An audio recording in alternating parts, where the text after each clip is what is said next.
In a land called Uz, there lived a man named Job. He was known far and wide as a wealthy and righteous man, blessed with a large family and abundant possessions. But more than that, Job was a man of steadfast faith in God. Job had everything one could hope for: 7 sons, 3 daughters, and thousands of sheep, camels, and donkeys. He was respected by everyone in his community, a man of integrity who always gave to the poor and cared for the needy. But deep in the heavenly realms, a conversation was taking place. One day, the angels came to present themselves before God, and Satan came with them, and God pointed out Job's righteousness. Have you considered my servant Job? There is no one like him on earth. He is blameless and upright, a man who fears God and shuns evil. Of course he is. You have blessed him and put a hedge around him. Take away his blessings, and he will surely curse you to your face. God allowed Satan to test Job, but with one condition: he must not harm Job himself. With a heavy heart, God watched as Job's life was about to change dramatically. In a single day, tragedy struck. First, bandits stole Job's oxen and donkeys. Then, a fire consumed his sheep and the shepherds. Finally, a great wind collapsed the house where his children were feasting together, killing them all. Sobbing, naked I came from my mother's womb, and naked I shall return.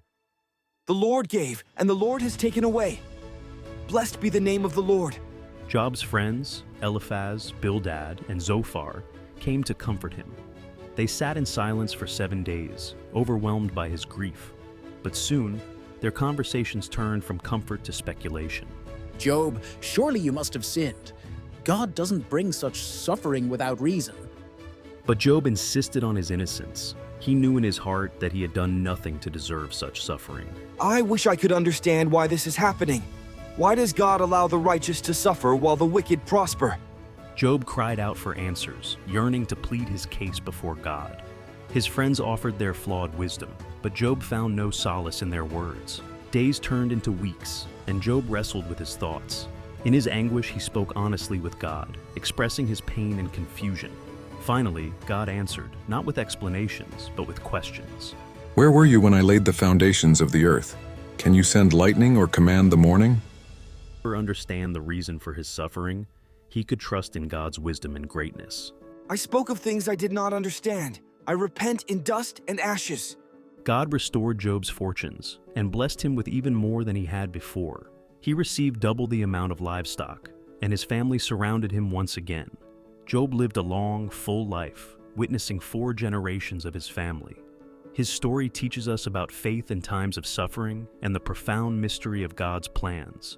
Though we may face trials that test our spirits, like Job, we can hold on to our faith and trust that there is a greater purpose behind our suffering.